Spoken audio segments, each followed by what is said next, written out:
Hello दोस्तों, हमारे YouTube channel learn सूत्र पर आपका स्वागत है। अगर आपको ये वीडियो अच्छा लगे तो वीडियो को लाइक करके चैनल को सब्सक्राइब करें। बदलती लाइफस्टाइल में युवाओं में ओबेसिटी, स्ट्रेस, एंजाइटी के साथ साथ गुस्से की प्रॉब्लम भी बढ़ रही है। गुस्सा मानसिक, शारीरिक और सोशल लाइफ खराब करने के साथ साथ दिल का दौरा सहित कई बीमारियों का खतरा बढ़ाता है। इसके अलावा पेट में अल्सर, गैस्ट्रिक प्रॉब्लम हो सकती है। वहीं गुस्से की वजह से दिमाग की खून की नलियों में खून का बहाव तेज होने से ये सिकुड़ जाती है। सिकुड़न और तेज बहाव के कारण दिमाग की नसों में इतना दबाव और तनाव पैदा हो जाता है जिससे सिर दर्द, nervous breakdown, high blood pressure, brain haemorrhage, लकवा भी आ सकता है।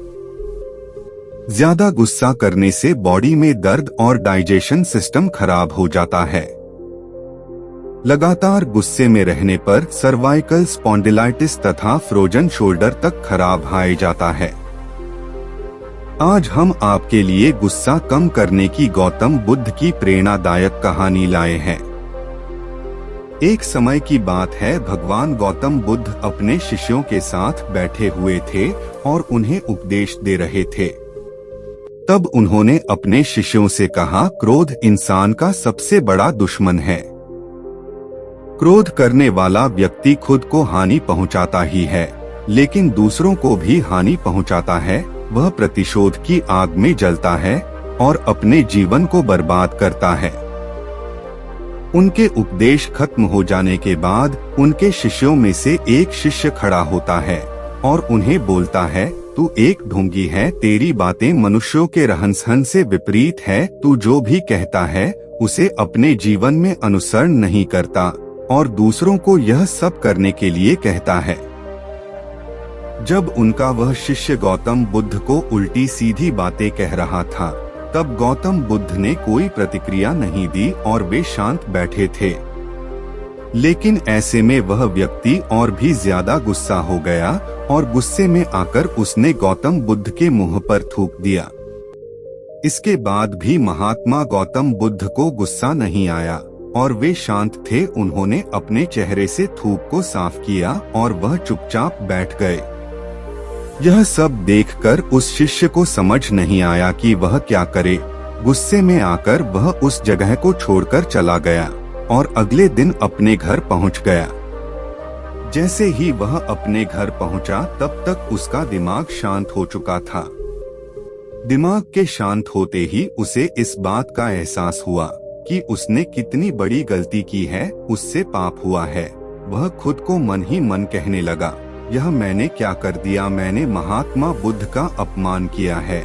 ऐसा पाप मैं कैसे कर सकता हूँ? मैंने बहुत बड़ी गलती कर दी, मुझे जाकर उनसे माफी मांगनी होगी।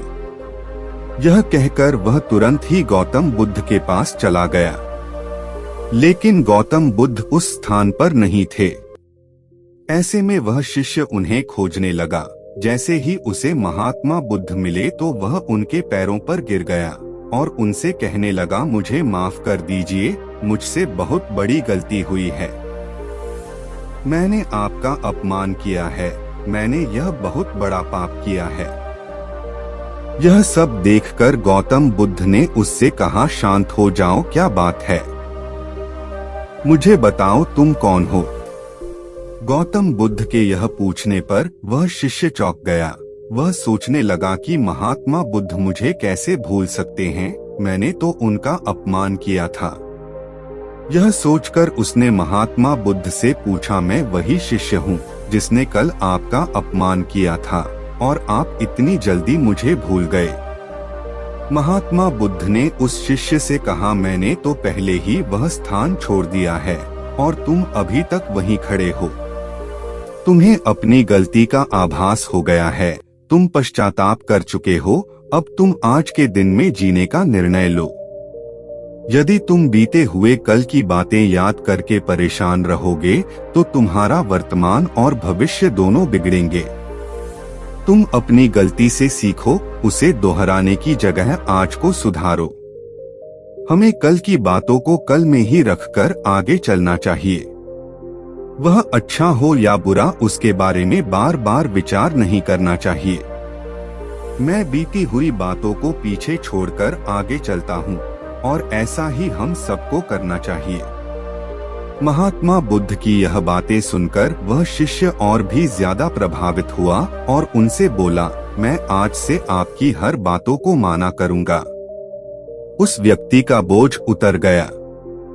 वह बुद्ध के चरणों में गिर पड़ा और उसने अपना क्रोध छोड़ दिया और क्षमा का संकल्प लिया।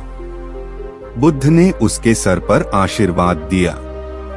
उस दिन से उस व्यक्ति में बदलाव आया और उसके जीवन में सत्य, प्रेम और करुणा की धारा बहने लगी। इस कहानी से हमें यह सीख मिलती है कि क्रोध करना इंसान के लिए सबसे खतरनाक है।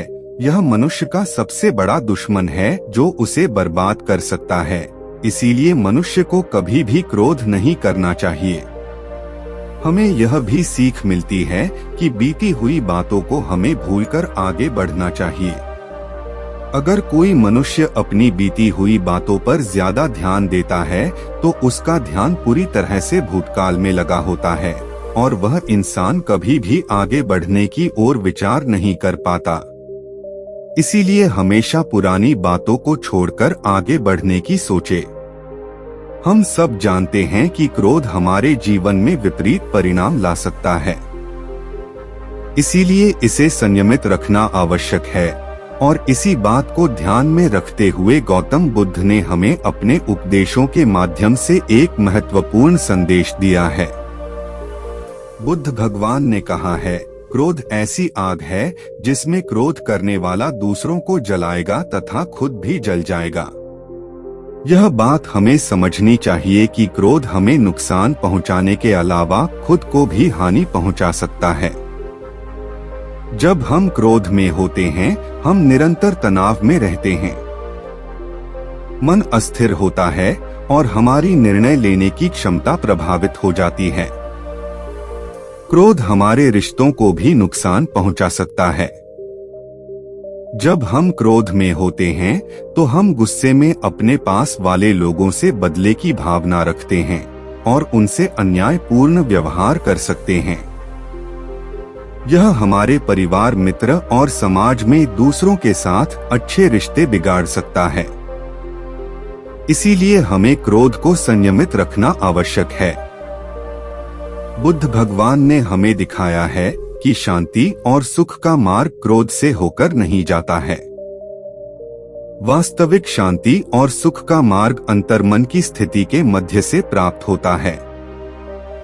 बुद्ध भगवान ने हमें यह भी सिखाया है कि हमें पश्चाताप करना चाहिए और गलतियों से सीखना चाहिए। जब हम पश्चाताप करते हैं तो हमारी अज्ञानता और दुष्कर्मों के प्रभाव से मुक्त होने का मार्ग खुलता है। हमें आत्म संयम का विकास करना चाहिए और क्रोध को संयमित रखने के लिए ध्यान और मेधा का विकास करना चाहिए। मेरे प्यारे साथियों, क्रोध हमारे जीवन के विपरीत परिणाम ला सकता है। हमें अपने आप को संयमित रखने की समर्थ प्राप्त करनी चाहिए। हमें पश्चाताप करना और उससे सीखना चाहिए। हमें शांति और सुख की ओर बढ़ने के लायक और क्रोध को नियंत्रित करके अपने जीवन को सुखी और समृद्ध बनाने के लिए प्रयास करना चाहिए। गुस्सा करके हम अपने सामने होने वाली चीजों को सिर्फ एक तरह की नजर से देखते हैं और कई बार ऐसा व्यवहार हमें वह चीजों और नजरियों से दूर रखता है जो कठिनाइयों का सामना करने में सबसे जरूरी होते हैं। वीडियो पूरा देखने के लिए आपका धन्यवाद। हम ऐसे वीडियो रोज लाते रहेंगे, तो वीडियो को लाइक करके चैनल को सब्सक्राइब करें।